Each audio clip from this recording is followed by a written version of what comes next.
Welcome to the Sunday morning worship service of DuPage Unitarian Universalist Church in Naperville, Illinois.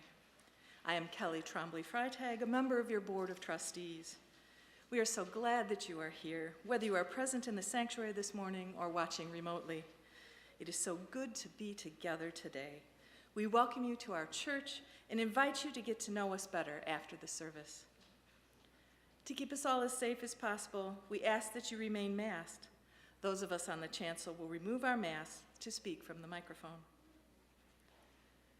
As Unitarian Universalists, we hold that there are many paths to truth and meaning, and we support one another on our spiritual and religious journeys while holding ourselves in covenant through our shared 7 principles. The mission of the DuPage UU Church is to gather as an inclusive community to grow in character, mind, and spirit, and to transform the world toward fairness, love, and compassion. Whoever you are and wherever you are on your life's journey, wherever you are in the world, you are welcome here. I now invite you to turn to someone you did not come with and greet them with a wave and a good morning, and if you're online, you can chat together.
I light this chalice for the second source of our living tradition that draws from words and deeds of prophetic women and men which challenge us to confront powers and structures of evil with justice, compassion, and the transforming power of love.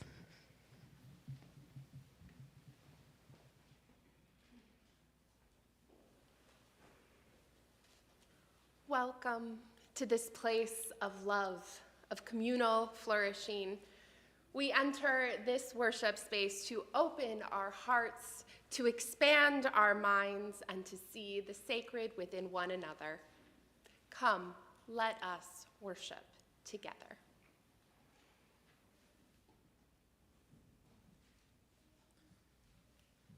Please rise in body or in spirit to join in singing hymn number 123, Spirit of Life.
Our vision of beloved community is rooted in the relationships that we have here in this room with each other, our world, and creation. Each week we share our joys and concerns, and we have quite a few this morning. First, Kelly Trombley Freitag dedicated these flowers to Beverly Robinson, Kelly's mom and grandmom, to Becky and Corey Trombley Freitag. Thank you, Kelly. They are lovely. Steve Tewald shares that his brother Wally passed away on Sunday, March 19th in his hometown of Omaha. Wally spent a week in the hospital ICU with pneumonia, heart failure, and cancer. Steve said that his family and friends will remember Wally for his good cheer, constant willingness to help others. Karen remembers his infectious laugh and deep love for family. Dan Bailey shares that Catherine Prislak, did I pronounce that correctly, Dan? Thank you. That Dan and his sister Maria's niece, Catherine Prislak, died on Friday at 6:30 p.m. She became very sick over the winter, liver and kidney failure, and unable to walk. And for the last 2 months, Maria was taking care of her around the clock. On Monday, she got worse and went to the hospital and intensive care. Early Friday morning, Catherine had a stroke while sleeping and did not regain consciousness. There was no hope of recovery. Life support was turned off at 6:30. Over the past 5 years or so, Catherine had gotten into a great relationship with a great guy, Matthew. They were married about a year or two ago. They seemed so happy. She was 37. Thank you for sharing and knowing that your community is here for all of you as you remember Catherine and her love. Caroline Bailey shares that Robert Scrocky is being evaluated at Rush Copley Hospital after feeling very weak yesterday morning, and starting to slur his speech. She called the paramedics. The emergency room declared him not a stroke, but it could be an infection, and so he is being treated with antibiotics and is being held for observation. He's in good spirits and has access to email in case you would like to send him a note. Our community has so much going on, and we cannot go on alone. All of us are here to care for one another, whether our cares are spoken or unspoken. This includes the anti-trans bills that are in so many state legislatures at the moment. So much heartbreak in the world, and yet here in this space, together, we can find hope.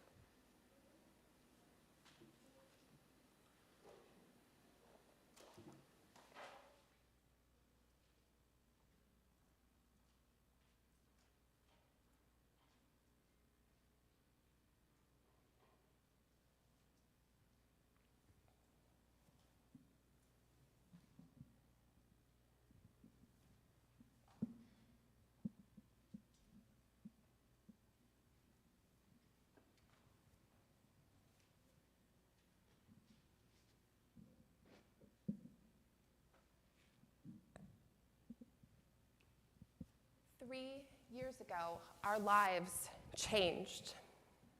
To keep each other safe in the face of an unknown virus that was claiming so many lives, we isolated. We withdrew from our lives in the world to create a new way of living. This new way of living was different for everyone. Our work and school lives became virtual. Our parenting became more intense. We were separated from friends and loved ones, and we celebrated and mourned in unusual ways. Some of us were particularly isolated, lonely, and many of us were overwhelmed. Most of us were scared. Frontline workers are amazing. Our doctors, our nurses, all those working in healthcare, our chaplains and psychologists, therapists and psychiatrists, those making decisions about masking and protocols. I light this candle for all those who stepped into the unknown that they might save lives. The pandemic has not all been devastating or bad. Some of what was revealed allowed us to change. Many of us have a greater awareness of accessibility and inclusion for others from a better understanding of the gifts that technology brings us. Many of us appreciate the ability to continue to work from home, while some of us appreciate the ability to work outside the home. Here at DUUC, many of us grew closer together during our time away from each other physically. And yet, there has been loss. The World Health Organization believes that the total number of people who have died from COVID-19 is 3.3 million people, a number that is actually believed to be far below the actual total, as many countries are not reporting completely. We have lost so much. Lives, a sense of normalcy, connection. So much has changed, and in that changing, we have experienced another type of loss. Today we gather to honor that loss and change. We invite you to come forward during this ritual of remembrance to light a candle. It may be in honor of someone or something that you've lost. It may be as a remembrance of our isolation, separation, or loneliness. It could also be for hope. You might have learned new things about yourself. Maybe you have hope in how we are changing and the lessons that we have learned. And you have hope that we will continue to grow and learn. Please come forward down the center and then go back up the side aisles.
These lights, these lights represent loss and change, hope and sadness.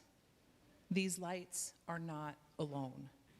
They are part of the larger flame, the larger beacon that is our community. May we remember that this community holds us in change, in grief, in joy, in love. Together we flourish, even in isolation, even in separation, and most especially when we are together. Remember these lights, shining so brightly, just as we do together. The music playing during our ritual is a song entitled Requiem by Eliza Gilkyson. She originally composed the music following the Asian tsunami in December 2004. The song found a renewed audience after Hurricane Katrina devastated the Gulf Coast region. We will end our ritual with this song as our meditative prayer. The Seattle Choral Company performed this version as a dedication to COVID-19 victims.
It is time to gather, and I would like to invite all the young and young at heart to come join me up here in the front.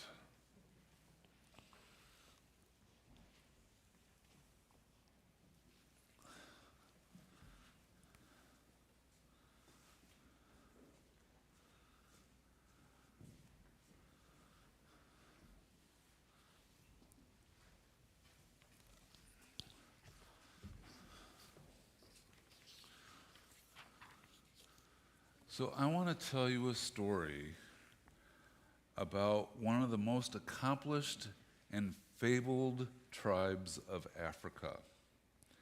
And no tribe is considered to have warriors more fearsome or more intelligent than the mighty Maasai.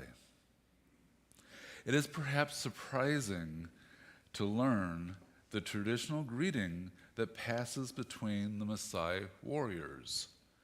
Kasirian Ingira, one always says to the other, and it means, "How are the children?" So this traditional greeting among the Maasai acknowledges the high value that the Maasai always place on their children's well-being. Even warriors with no children of their own always give the traditional answer, "All the children are well," meaning, of course, that peace and safety prevail, that the priorities of protecting the young, the powerless, are in place, and that the Maasai society has not forgotten its reason for being, its proper functions, and its responsibilities. So all the children are well means that life is good. It means that the daily struggles of existence do not preclude proper caring for the young. So I wonder how it might affect our consciousness of our own children's welfare if in our culture we took to greeting each other with this daily question, "And how are the children?"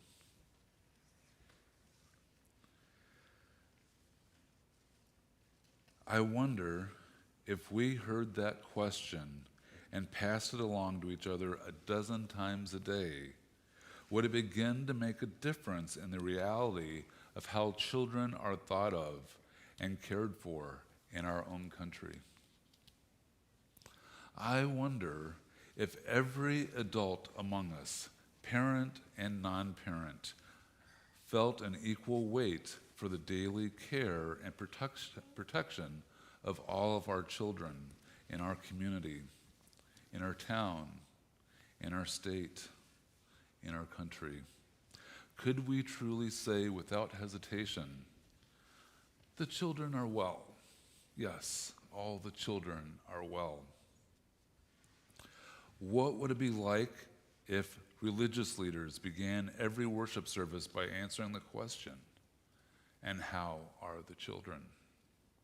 If teachers began every class by answering the question, "And how are the children?" If every town leader had to answer the same question at the beginning of every meeting, "And how are the children?" If every business leader and corporate executive had to answer the same question at the beginning of every workday, "And how are the children?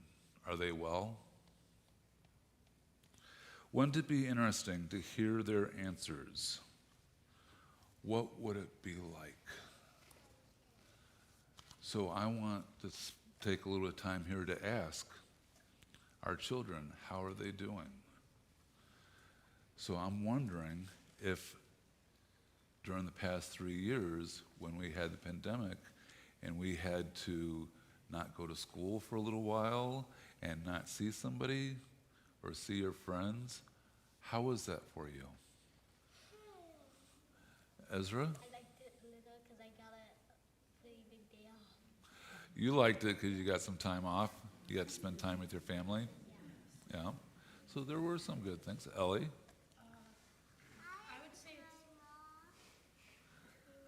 it was definitely hard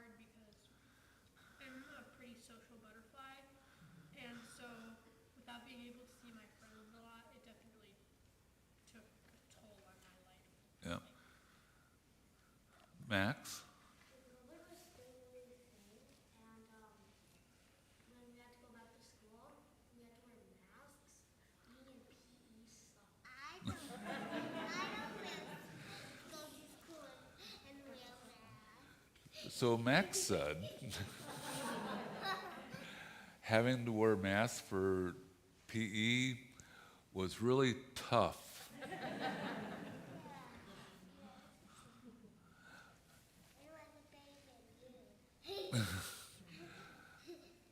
What about the rest of you? What was it like for you? Were there things that were really hard, or that you felt changed because of it?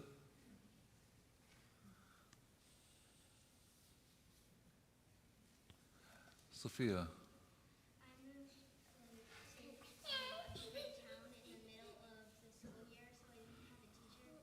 So I basically didn't have school. So Sophia, their family moved during the pandemic, moved to a completely different town. So didn't have any school connections, didn't have a teacher to work with that she knew.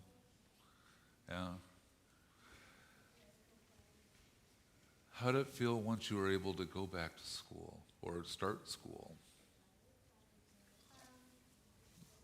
I liked it kind of because I could go back to school and finally see my friends and people like that. It felt good because you could see your friends again?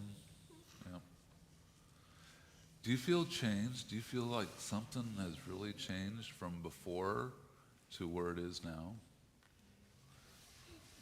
Ella, you acknowledge? Do you want to share anything? Okay. But you feel that things have changed, yeah. And some of you, this is all you know because you didn't go to school before the pandemic, and this is the normal thing.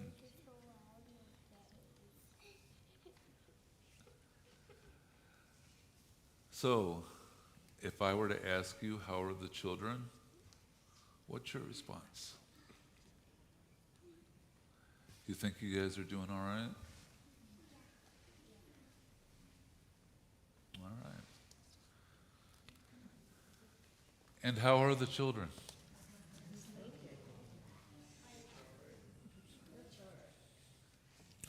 Well, working together, may all of our children be well. Let's sing to the children.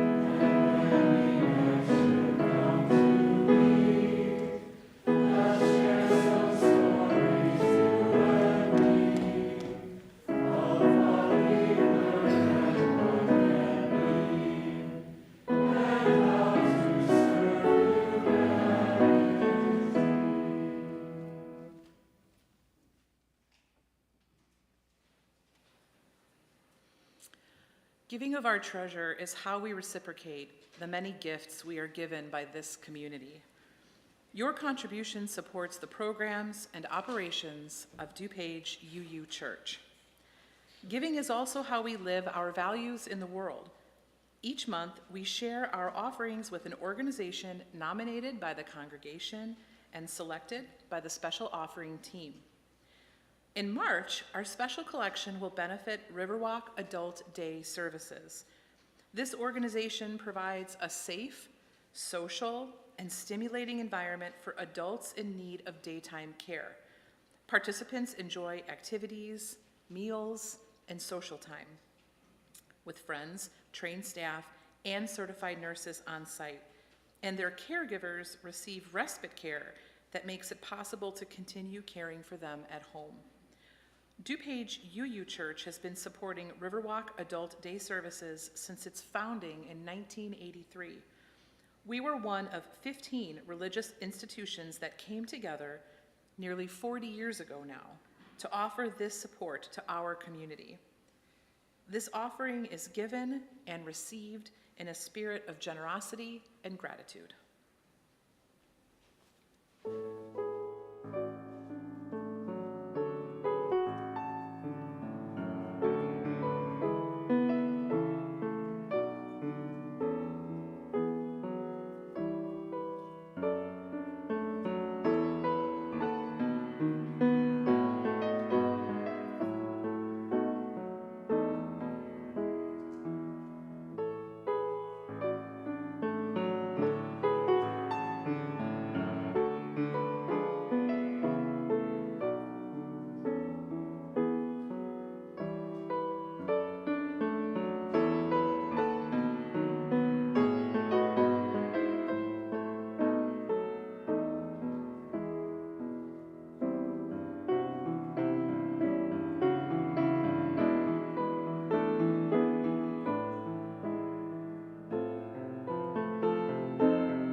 When the United States finally decided to shut down because of the pandemic, our family had just moved to Oak Park.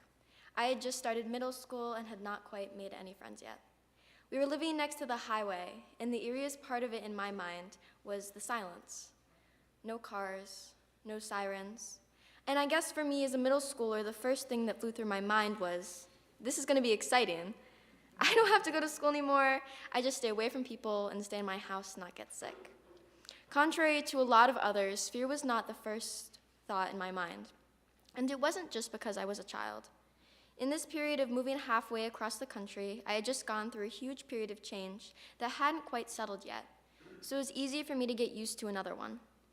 And I was confident that with my parents and with the precautions we were taking, that I would not get sick, and I've still remained COVID-free since the start of the pandemic. Since the moment I was born, I have been living through the mistakes of others. Rising global temperatures, neglect in climate action, an increase in violent conflicts, terrorist attacks, and a surge of refugees. Tensions between nuclear states, threats of war, rights being repeatedly taken away and given back reluctantly. I am trained for active shooter drills in school. I have lived through the Trump administration. I have lived through Hurricane Sandy and Hurricane Irene, and I am living through the COVID pandemic. How has any of this been normal? Within my life, throughout the pandemic, I have noticed that there are three major divides around people that I have met. There are those that are completely innocent and unaware of what goes on in the larger world. There are those who are super radical and in the know and want to fight for change, for our rights, and for a better home and future. And there are those that simply don't care. And it makes sense. There are so many things in this world that are so impossibly difficult to comprehend and share with your children, because it's so easy to get lost in all the bad things in the world. It's also easy to grow up super radical or conservative and hold strong beliefs when you are surrounded by people who have a strong sense of their justice. And it's so easy to not have any hope for your future if the world hasn't given you anything to hold on to. These three divides are a product of how we are dealing with fear and current and past events. And the only way we can make change is by coming together. Throughout the pandemic, we were also collectively traumatized by the fact that we had to stay away from the people that we care about the most, by the way that we could only connect through technology, and by the fact that poor decisions were still being made while we were supposed to be staying away from each other to keep ourselves safe. The three people that I previously mentioned clashed and continued to clash during the pandemic, making all the trauma more real and more profound. There have also been many accelerations and findings in technology that have come out of the pandemic, more ways that we keep connected and continue to be inclusive. But now it is also hard to disconnect from these devices that have held our lives for 3 years. And that makes sense because without them, we would literally be left behind. So now, like every story, we are left with a moral and we are left with questions and results. What are the effects of this pandemic? How have children matured faster because of the global trauma that we are living through? And what are we teaching and doing with our newfound knowledge? Because we can't keep waiting for normal to appear. As I look towards my future, I understand that there is no stable variable in any plans that I may make. The jobs that I am interested in may not support me financially. They may not exist or even be helpful in an uncertain future. The places I dream of living may be unsafe due to the shifting climate, and at any moment, my rights could be stripped. Do I have hope for our current government and systems? Not at all. The pandemic has shown me this much. Do I believe that our climate crisis will be solved?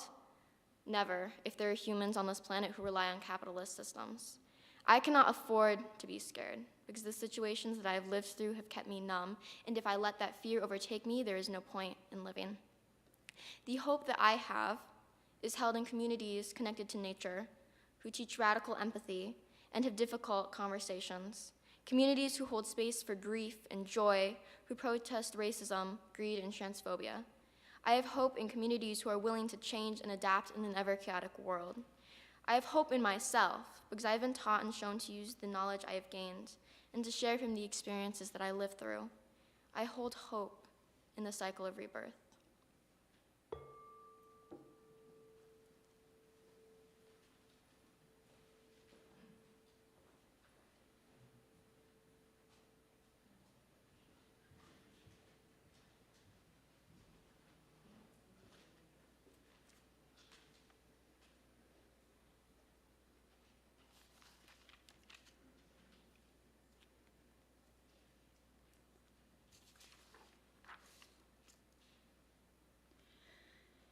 In March 2020, right before spring break, I was in the middle of my second semester of senior year in college, sitting in a meeting for a student group I was in when I received a campus-wide email stating that the college would not be returning to in-person classes after spring break.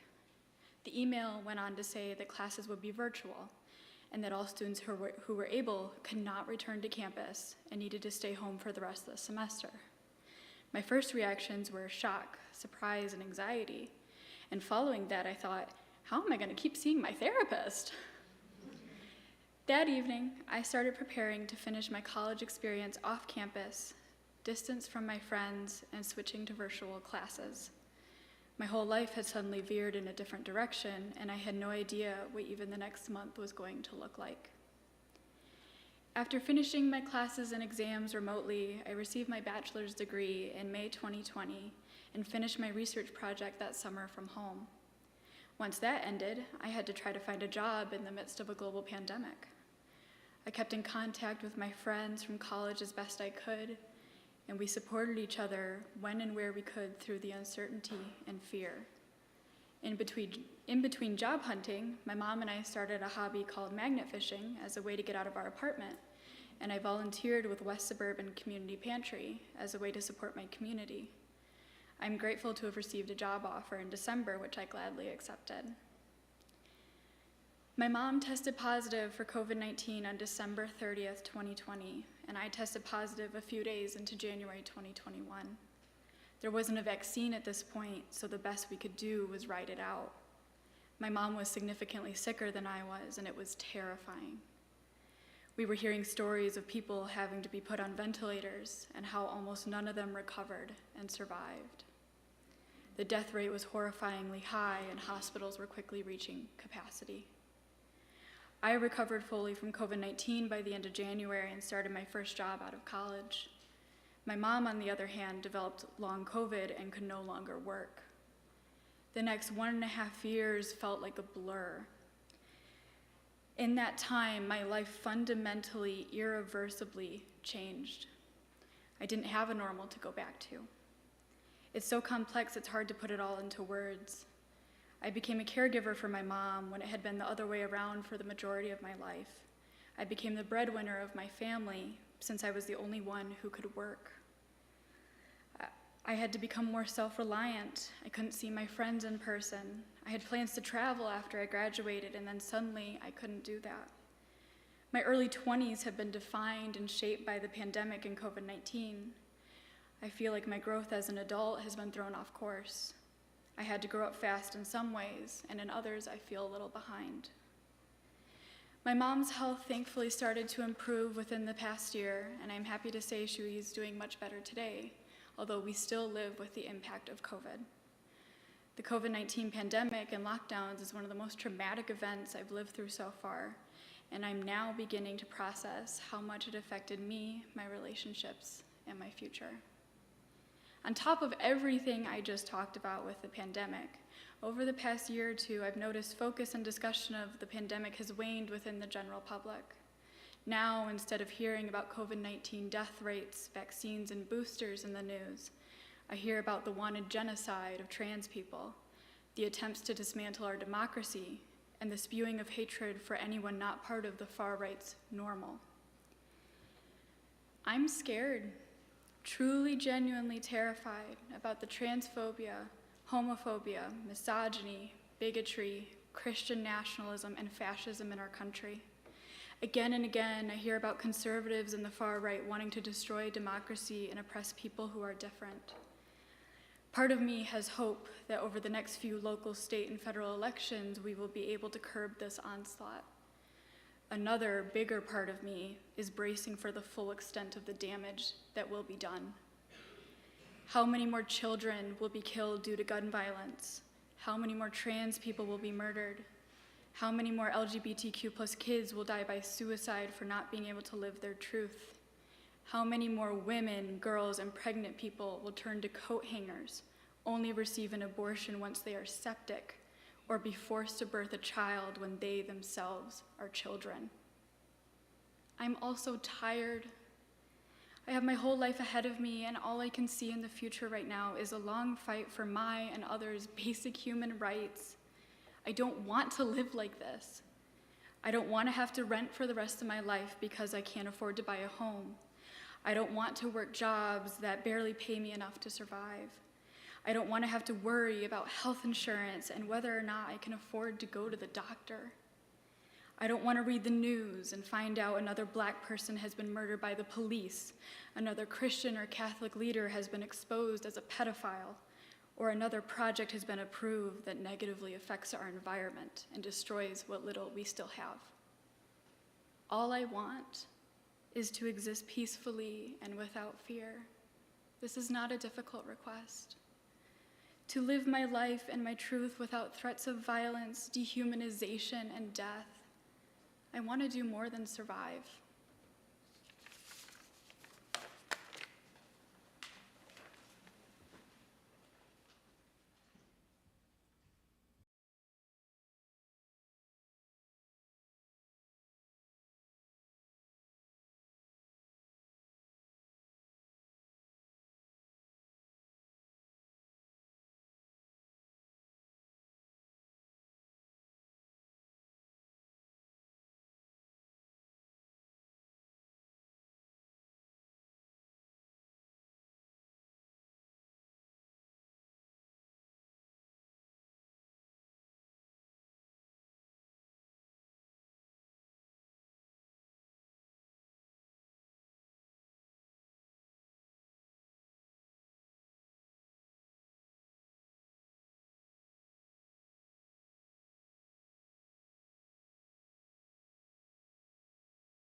What will you do when the world ends?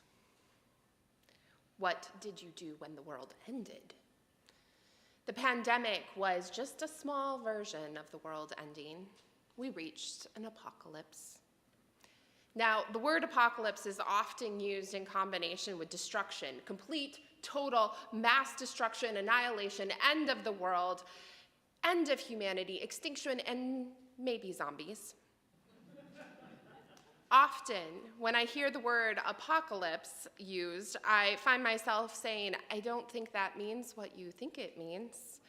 Because apocalypse literally means revelation, an unfolding of things not previously known and which might not be known except for the unveiling.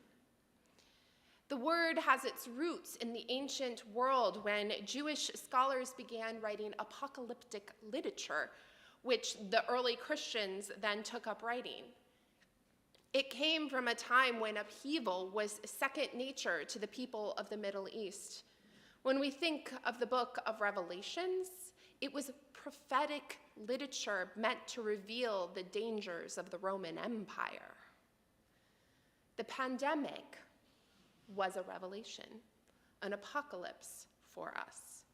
It is coming to terms with how close we have come to nature. It is understanding how global and interconnected as a society we are. It is an unveiling of inequities in our systems. It reveals gaps in our healthcare system. It disproportionately affected people of color, elderly, and the disabled. It disclosed how many of us were overworking and the inadequacies of childcare and parental support. A curtain has been lifted to show us all of this.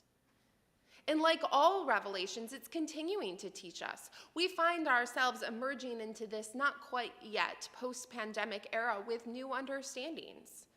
We're reading reports now that children's brains have aged 3 years. We are beginning to understand that having COVID put some at risk for severe long-term health conditions. We have revealed the unprecedented rates of diagnoses of depression, anxiety, ADHD, and ADD. For some of us, these things are minor. We might wear a mask here or there. We might go to a Zoom meeting more than we would have in the past. We find ourselves privileged to return to mostly what was before.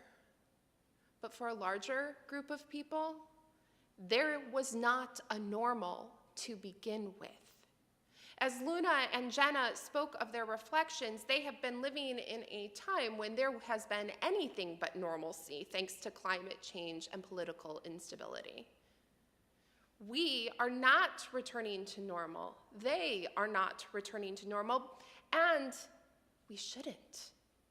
Too many things have been revealed for normalcy to return, and we are not okay. I don't speak often about my belief in the coming apocalypse because it scares the you-know-what out of people. But in all seriousness, I do believe that the world is ending, at least as we know it. So the question is, what will you do when the end of the world comes? That is a question I think of often. Our current systems are unsustainable. The economic instability of growth at the expense of humanity and our planet is an unbalanced, unjust state that cannot continue. So how do I live my everyday life with the belief that the world is ending? Well, I draw on a slightly unusual source for hope and possibility.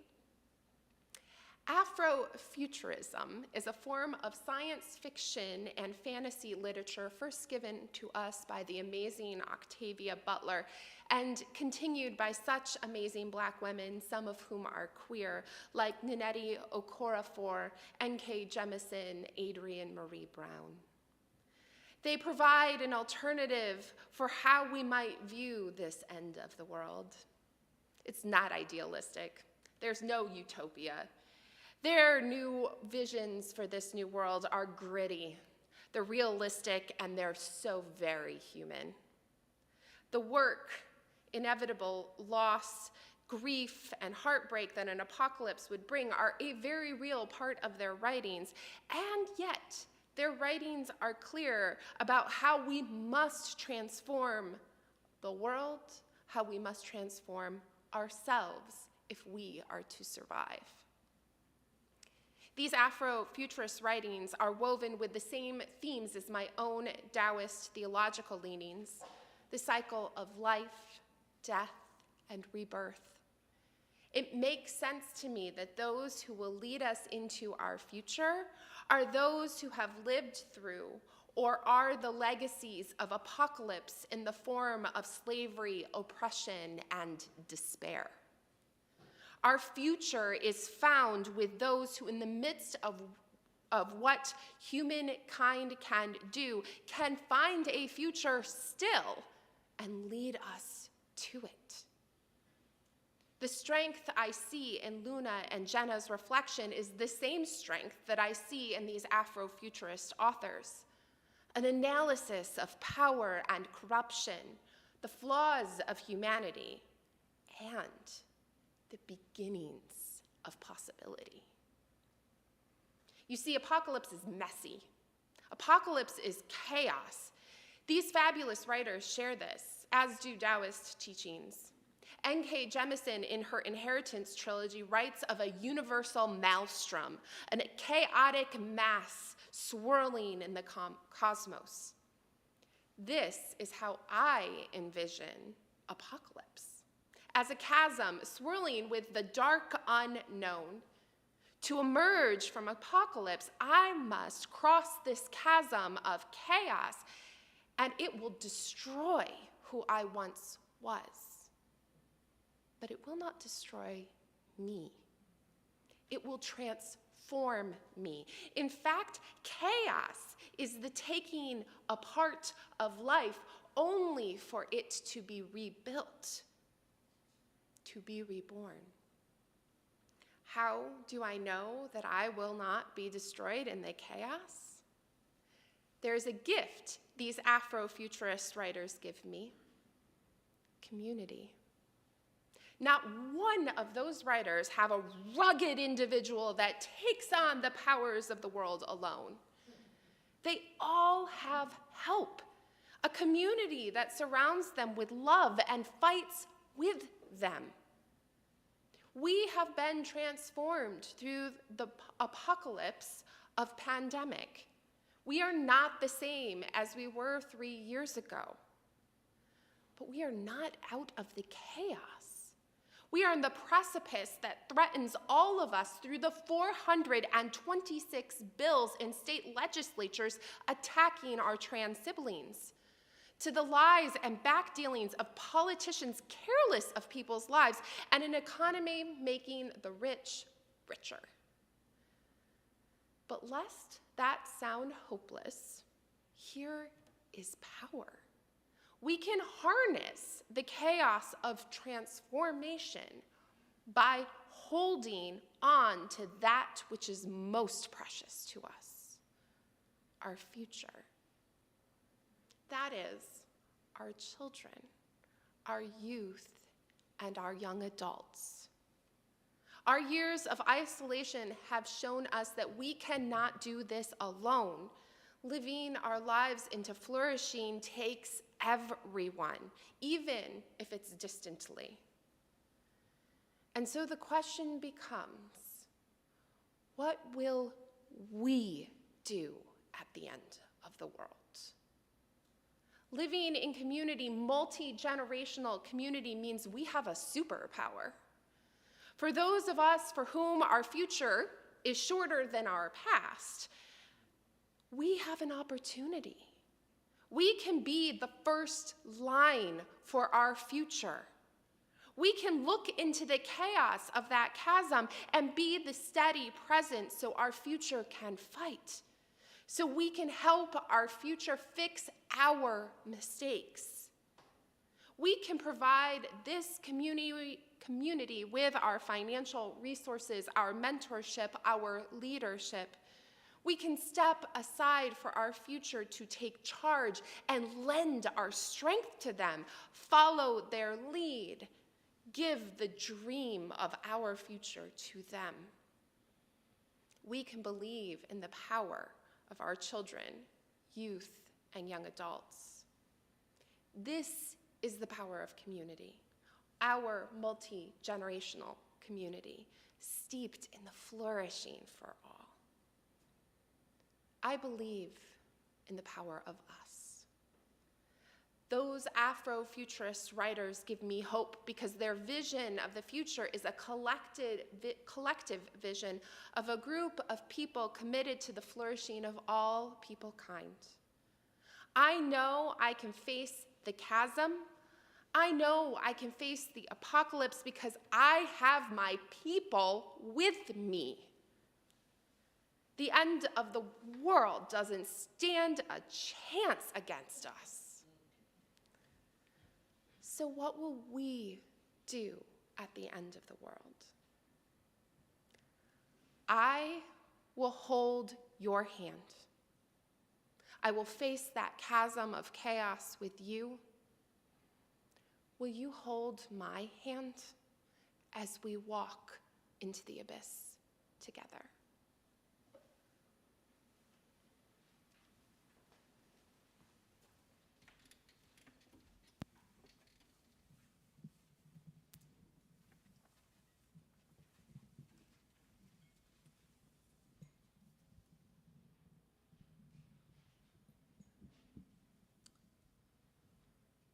Please rise as willing and able and join in hymn number 1028, The Fire of Commitment.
all that we have lost, let us remember.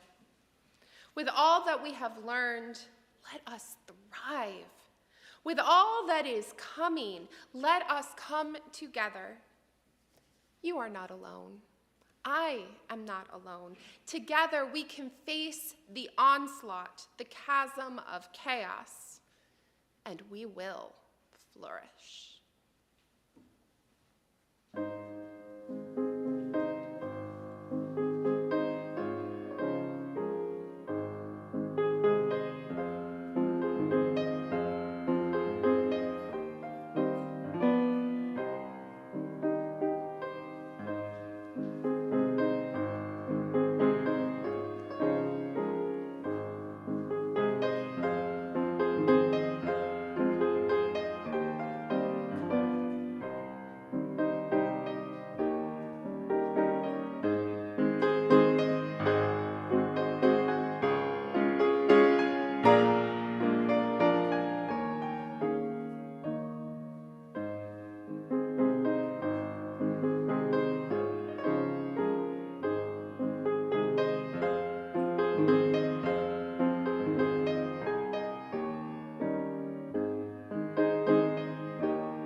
We extinguish the light of this chalice, but not the light in our hearts.